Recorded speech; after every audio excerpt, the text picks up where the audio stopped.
दो कविताएं सुनाऊंगा, एक मुक्त छंद की और एक छंद है। पहली कविता है झुकना, मुक्त छंद में है। यह इसलिए सुना रहा हूँ कि इसके आखिर में संत कवि कुम्भन दास का एक संदर्भ है, उनको आपको जानना चाहिए। अकबर ने उनको बुलाया था फतेहपुर सीकरी अपने दरबार में और कहा था कि मेरी शान में गाओ, कुछ सुनाओ, कुछ रचो। कुम्भन दास ने उस आदेश को ठुकरा दिया था, वो एक तरह से राज्यादेश था, ठुकरा दिया था और वहाँ से वो वापस लौटे थे। उन्होंने फकीरी को चुना था, लेकिन सत्ता की चाटुकारिता उन्होंने नहीं चुनी, उसको ठुकरा दिया। कुम्भन दास जैसे कवि हिंदी भाषा और हिंदी साहित्य के आत्मगौरव के भी प्रतीक हैं। एक संदर्भ आखिर में आया है, कविता सुनिए। झुकना, ये कविता खुद को समझो। झुकना जैसे फलों से लदा हुआ पेड़ झुकता है पृथ्वी की हथेलियों तक। झुकना जैसे फलों से लदा हुआ पेड़ झुकता है पृथ्वी की हथेलियों तक। जैसे श्रद्धा से झुकता है मन, जैसे श्रद्धा से झुकता है मन, जैसे मेघ झुकते हैं, किसान झुकता है, फसल झुकती है दानों से भरकर। जैसे पृथ्वी झुकी है अपने अक्ष पर, जीवन को संभव करती है। झुकना जैसे श्रद्धा से झुकता है मन, जैसे मेघ झुकते हैं, किसान झुकता है, फसल झुकती है दानों से भरकर। जैसे पृथ्वी झुकी है अपने अक्ष पर, जीवन को संभव करती हुई, वैसे नहीं जैसे हमने को झुकता है जानवर। वैसे नहीं जैसे हमने को झुकता है जानवर। भार उठाते, ऊंचाई चढ़ते, प्यार करते हुए झुकना। भार उठाते, ऊंचाई चढ़ते, प्यार करते हुए झुकना। बच्चों और बुजुर्गों के लिए, उस धरती के लिए झुकना जो हर कदम पर चूमती है तुम्हारे पाँव। वैसे नहीं जैसे झुकती है गिरी हुई आत्मा।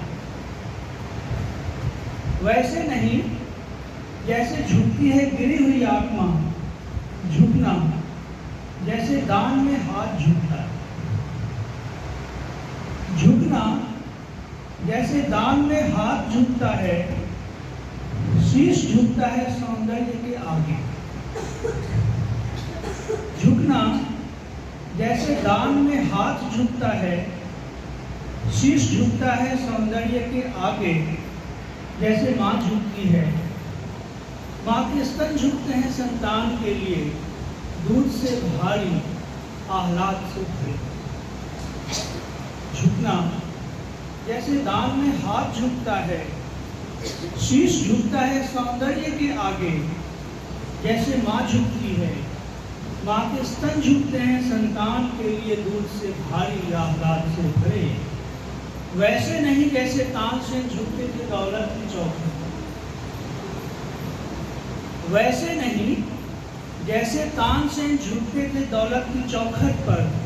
झुकना जैसे कुम्भन झुके थे, उस चौखट से सिर बचाकर निकलते। शुक्रिया। कसाई और बकरी की प्रेम कविता।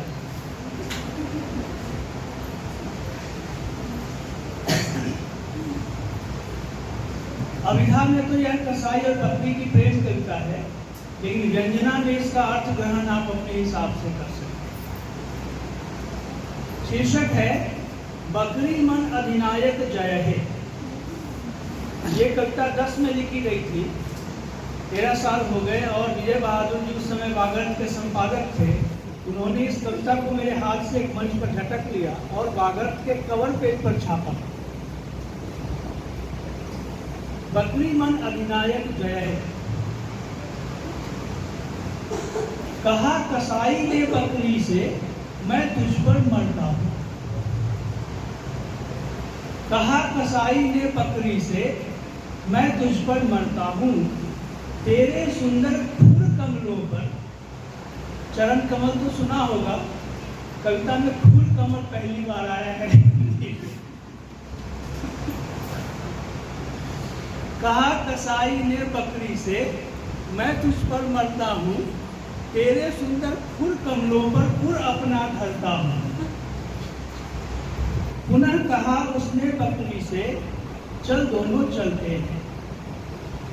पुनः कहा उसने बकरी से, चल दोनों चलते हैं, दूर कहीं इस दूर जगत से जहां प्राण जलते हैं। बात कसाई की सुन बकरी खुशी खुशी मिली आई। बात कसाई की सुन बकरी खुशी खुशी मिली आई। बोली, मैं भी तेरी खातिर छोड़ छाड़ सब आई। चला कसाई बकरी को ले एक गहन निर्जन में। चला कसाई बकरी को ले एक गहन निर्जन में, जहां पुकारे घुटकर मरती उसी भयानक वन में। चला कसाई बकरी को ले एक गहन निर्जन में, जहां पुकारे घुटकर मरती उसी भयानक वन में। कहा कसाई ने फिर उससे, सुन मेरी दिल जानी। कहा कसाई ने फिर उससे, फिर सुन मेरी दिल जानी। प्यार मांगता त्याग, प्यार का मानी है कुर्बानी।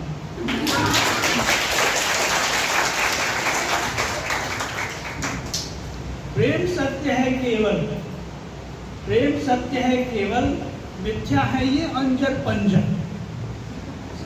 प्रेम सत्य है केवल, मिथ्या है ये अंजर पंजर। कहकर वह उसकी गर्दन पर लगा चलाने खंजर। बकरी की बोटियां बेचकर मदमाता मस्ती में, बकरी की बोटियां बेचकर मदमाता मस्ती में, आ पहुंचा वह पुनः बकरियों की भोली बस्ती में। बोला उनसे, अरे बकरियों फिरो न मारी मारी, सुनो एक संदेश सुहावन बकरी घन हितकारी। जिस जगती में अधिक ये उपदेश दे रहा है बकरियों को। बोला उनसे, अरे बकरियों फिरो न मारी मारी, सुनो एक संदेश सुहावन बकरी घन हितकारी। जिस जगती में बधिक न बंधन क्षमा दया छाई है, जहाँ अहिंसा परम धर्म है जीवन सुखदाई है। जिस जगती में हरियाली चौबोर वास करती है, और क्षितिज तक सिर्फ घास ही घास दास करती है, उसी महाजगती का आमंत्रण लेकर मैं आया। नव आशाओं स्वर्गीय सपनों की सौगातें लाया। यह सुन सभी बकरियां गाने लगी गान मन भाता। आखिरी पंक्ति सुनिएगा। यह सुन सभी बकरियां गाने लगी गान मन भाता। बकरी मन अधिनायक जय है बकरी भाग्य।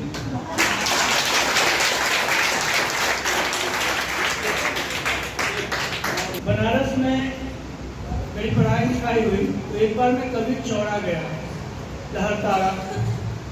तो वहाँ देखा, जब गर्भगृह में गया तो देखा कि जो महंत जी हैं वो खैनी के लिए बहुत व्याकुल हैं। मुझको बड़ा अजीब लगा कि ये साधना के लिए नहीं, सिद्धि के लिए नहीं, भक्ति के लिए नहीं, भक्तों के लिए नहीं, खैनी के लिए व्याकुल हैं। तो वहीं सीढ़ियों पर बैठ के मैंने 2 पंक्तियाँ लिखी और बाद में इस कविता को पूरा किया। मेरे पहले कविता संग्रह में है। शीर्षक है गुरुवाणी, जन्म शब्द कबीर से लिया, और कबीर के जन्म स्थान पर ही इसकी शुरुआत हुई। लेकिन गुरु और शिष्यों का क्या हश्र है, बनारस में भी मैंने देखा बीएचयू में, और आज पूरे देश में आप देखेंगे। इसकी भाषा मैंने चुनी है वहीं के साधुओं की सदुक्कड़ी बोली समझते हुए।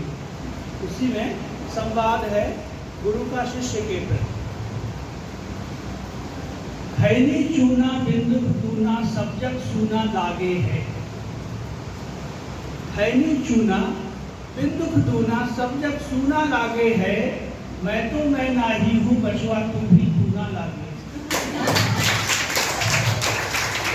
खैनी चूना बिंदु तूना सब जग सूना लागे है।